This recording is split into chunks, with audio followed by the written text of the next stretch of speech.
That looks okay, except I can't see anything yet. Let's do a lower light. All the way up. Can't see anything from here. All right, let's see. Let's get a little bit closer so I can lean back and turn off. Whenever you're down, out in the cold, faithless and dark, your story's untold. Hi guys, and welcome Come to take my hand. My name is Jody, and I am living with stage 4 metastatic breast cancer that has metastasized to my bones. For the past, I want to say 4 years, my tumors, the ones between my L4 and L5 on my spine, one tumor, not tumors, tumor on my spine, has been playing peekaboo with my MRIs and my CAT scans and all of that. At right now, it is sitting pretty right between there and causing me quite a bit of pain. My other tumor, or my other met is what they call it, like pieces of the tumor that have like spread through the body. One on my left hip bone, my left long bone on my leg, and one on my sternum at this time. Okay, but that's not what we're going to talk about today. Many of you already know me.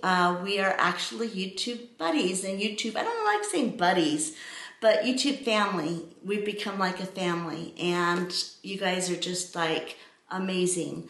A great support to myself, but actually to each other as well, because we have insane engagement. And now for you guys that don't know the word engagement, no, we're not married. And sorry, my voice is kind of going out today. I've got that raspy, sexy thing going on. Anyway,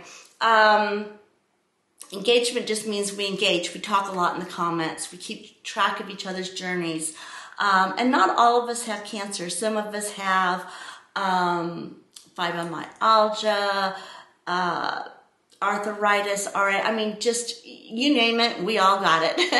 And some of us are just there for the emotional support, or maybe they have a loved one that's going through cancer, or in hospice, or a sister who passed of cancer. It's just, we're all there for each other. Okay, so if you'd like to be a part of that journey and support me in this is my full-time job now. And because I'm not a makeup channel or a clothes channel, or although I do some affiliates for those items, I don't do sponsorships for those things because we are more of a health and wellness channel. So 99.9% of my income comes from ads on these videos, and it is now my full-time job. Thank you, God, for that. It's just incredibly awesome. I quit my 30-year profession as a sign language interpreter, VRS interpreter, and became a full-time YouTuber. So, anyway, let's get started in part 2 of when I found out I had cancer. Now, if you haven't seen part 1, then I'm going to go ahead and drop a link right up here, and you can go back and watch that, and then come watch this one, so it'll make more sense to you. Or you can just watch. It makes sense no matter what. I've got cancer. I started out with the very first time that I was diagnosed, and that was in 1998-99 was my journey. And at 1998 to 1999, 2000 was my my journey at that time, and that's in the link. Now, fast forward 8 years, and I'm going to continue. I think I might have said this in the last video. I don't quite remember. I still have a mushy chemo brain, but I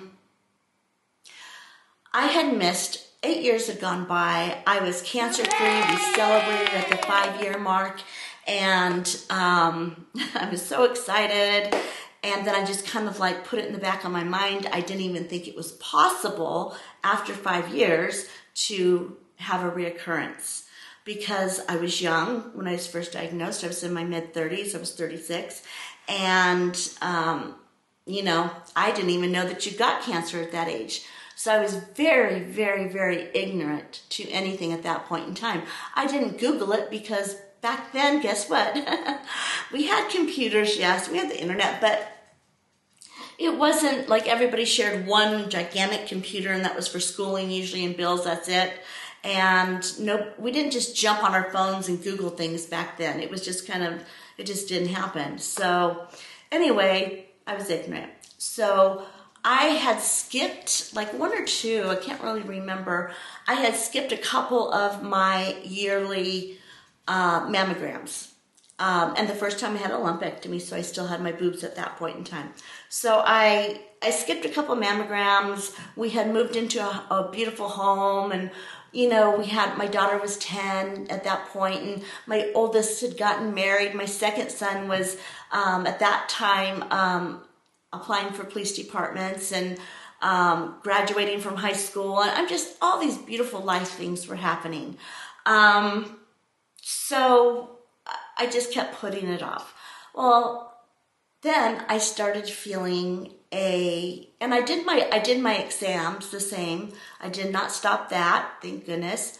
I started feeling a lump, but not a lump from the outside. Very difficult to explain. It felt like something was pushing from the inside out. And I thought, that's not even in my breast. I'm thinking, that's different. So went ahead and called the doctor, and the doctor immediately got me right in and went through all of the same tests as before, mammogram, did a CT scan and an MRI this time, which I thought was really weird because the first time they just did a mammogram, they did a needle biopsy, and then a lumpectomy. That was it. This time they're doing all of this stuff. They said it was very hard to reach and it was hard to see.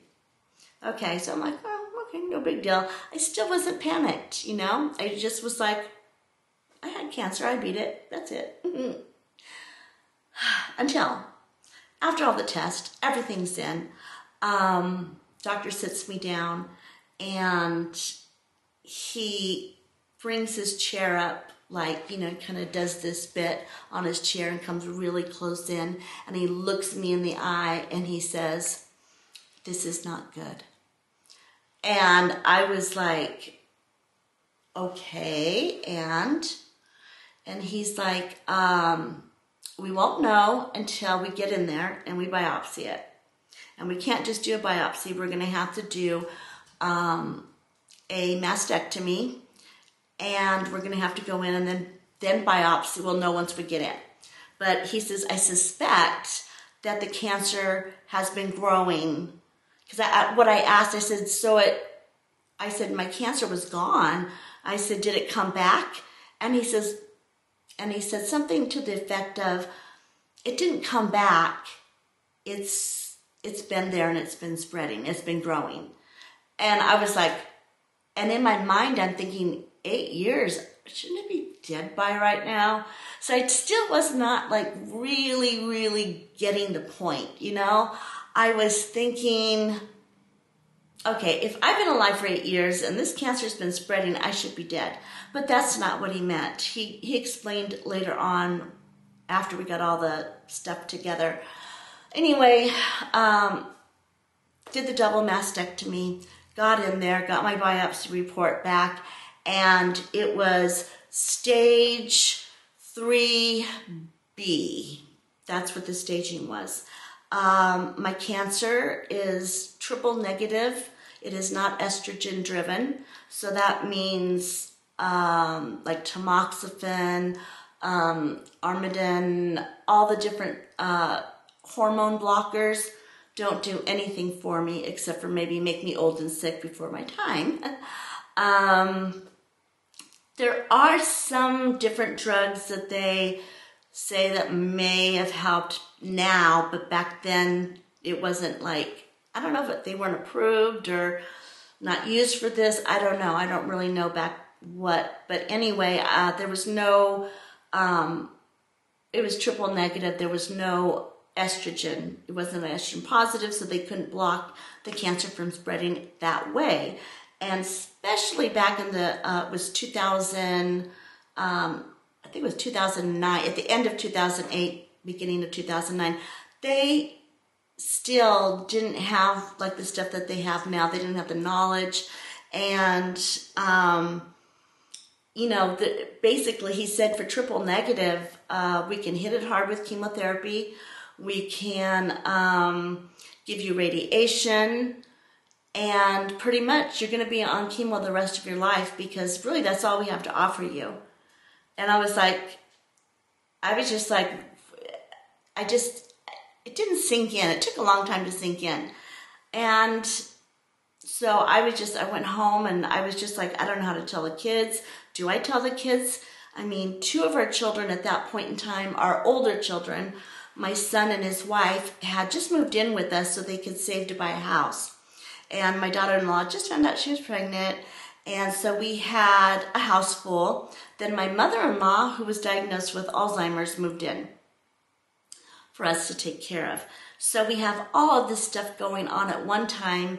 And so I didn't go into detail with the kids or anything. I don't believe. I just said cancer's back, you know, and let's pray. Let's do what we do and let's just get on our knees and let's pray. So we did that. So then I went through chemotherapy. I went through radiation, double mastectomy, and I had expanders put in. You know, I went through the whole thing. Okay, I was very, very sick, very in pain. But emotionally, I just wasn't sad. I wasn't thinking this is it. I was thinking, how am I going to work and get through all the medical without getting fired? That's what my thought was. My biggest problem of my day was trying to find a wig that didn't make me sweat. So when I was interpreting, I wasn't dripping with sweat in front of a whole classroom of students.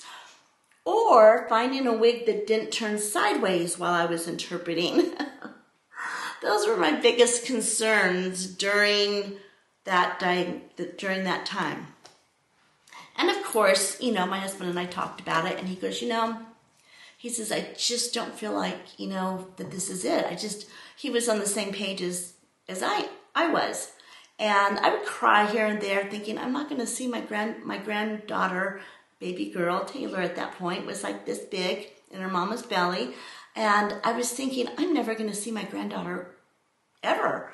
I'm going to die before then. Or maybe I'll get to know her, but she won't know me. And that's what broke my heart. And that's what really just like started waking me up. And then I started thinking about my daughter, Summer, and I'm like, I'm not going to be able to be there for her wedding, for her children. And then all of a sudden, boom, it hit. The emotions came, and I started having to like deal with it. I went to a group at church, a support group for cancer. I joined a couple forums. By that time, internet was up and going, and we had it on our phones. Just a second, my voice is starting to kind of go out again.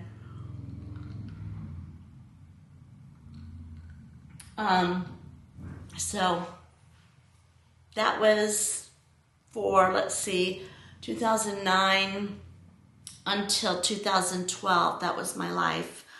In 2011, I went back and all my scans were clean, and the doctor didn't seem excited about it this time. And now I know why, because the chances of it coming back were just pretty much a really good deal, a good chance. And so I decided to pretend this was it. I'm cancer-free, let's just live. And I started feeling better. I got my implants in, and I was having a lot of problems with them. They were too big for my body. The doctor decided on the size based on, he said, my body type.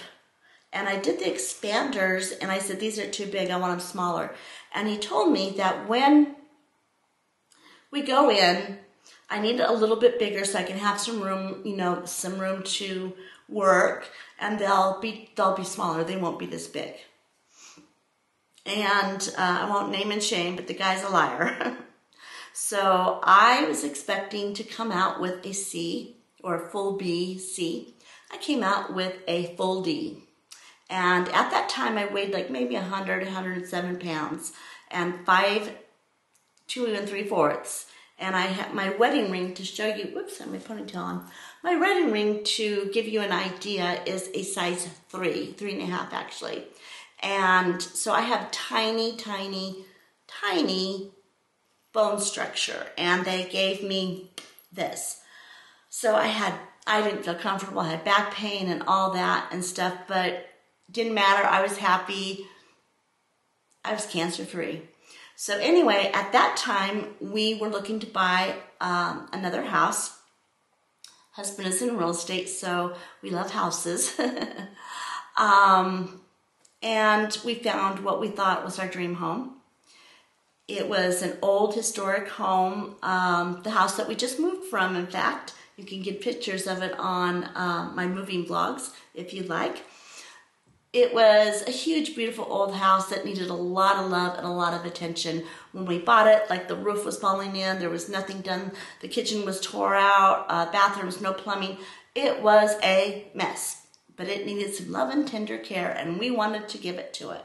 So we did. We did as much as we humanly possibly could until, let's see, it was 2009 or 2011. It was, I want to say, gosh, my brain is a little mushy with this. I should have written it down.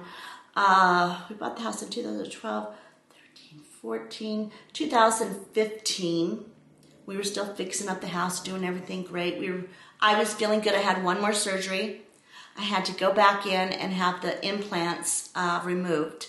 I could have had new ones put in, but I was so traumatized about what happened the first time. I just said, forget it. I don't want anything. Just take them off, and that's it. I just want to be flat. And I felt really, really good with that decision. I was traumatized when I first saw the scars. I remember waking up at home and looking down for the first time and just bawling and thinking I look like a freak. And how's my husband gonna ever touch me? And how, you know, just all those thoughts that come, you know. And I remember texting my daughter-in-law Erin and saying I look like a freak, and she was like, no, and you know, she gave me some really encouraging words and stuff. But I got past it pretty easy. I went on, and it was like the least of my worries kind of thing after everything that I had been through. So that was my second diagnosis with cancer, and I am going to stop there. I know you guys are like, I want to hear how you got to where you're at, but this, I'm going to stop because it's getting long and I'm getting really tired and my throat is getting raspy.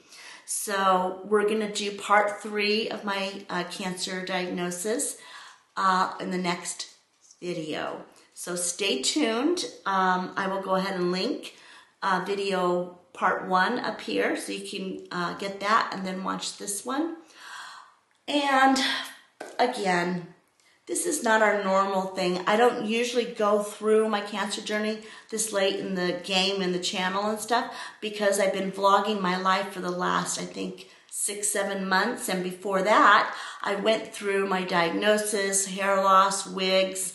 I did all of the traditional journey stuff on my channel to begin with, and that's all still there. It's just, like I was telling you guys in my last video, I had only a cell phone to use, a broken old cell phone, 4 years old, and I didn't have a microphone, I didn't have a light, I didn't have a stand, you know, and the quality isn't that good. It's sometimes hard to hear. And I was like, hi guys, this is Too Cute for Cancer. Thank you for joining me. I laugh at it, but the information is still there. But the journey has progressed, and I realize that many of you keep asking me the same questions over and over, and I keep referring you back to an old video. And so I thought, you know what? There's so many. There's 9,000, almost 10,000 of you now. So I'm gonna refresh everything, and I'm gonna give you it all again. And my perspective on things has changed since then too. So I think that it is good for me to go back through it, but also for the new people that have already know my story. You might get something new from it this time around. So, or maybe somebody you know is going through cancer right now, and this is a good reminder to pass me along. So, all right, you guys. Everything that I wear, my makeup, my jewelry, except for my wedding ring, is my hair care. Everything is linked below in the description box below the video. Now, I did not realize that a lot of people don't know what that means. I didn't really know what that meant either before I started my channel. If you look at the video and you look down, there's the description, like, and whatever this title is, I don't know yet, part 2 of Jody's Cancer Journey, whatever, and then it'll say show more, the word show more. Click on show more, and then boom, you get all these different links. The song that plays in my video, my theme song, There's a Light by StoneKeepers, it has the link there, so where you can find it, Epidemic Sound. It has my editing software, has my camera. Every single thing you want to know about my channel or about me is in the description box below. So it really helps me if you look there instead of asking me a question about it, because for example, I counted one time I had like 102 questions of the same kind in the same week, not the same video, but the same week. And it was all in the description box below. And I answered it, and I'm thinking, duh, Jody, just tell them to look in the description box. So I am learning along with you guys. So now I'm really getting tired, so I'm gonna take a deep breath. And I think that's it for today. Oh, okay, I was gonna update you on my BioFit for you old timers. I found, okay, I stopped my BioFit to see if it was a placebo effect, me losing weight or not, because I've lost 24 pounds now. And since I was sick and stopped the BioFit, I haven't lost any weight, but I have not gained any weight. But it's only been a week. So there's your update for BioFit. And also I found another one, BioMelt, by the same people, that has, oh my gosh, some really awesome nutrition. It's got some goji berries and acacia berries and a whole bunch of good stuff that I'm going to go ahead and order too and check out. So with all that said, all the business is out of the way, I am going to sign off. And this is Too Cute for Cancer, signing off. Guiding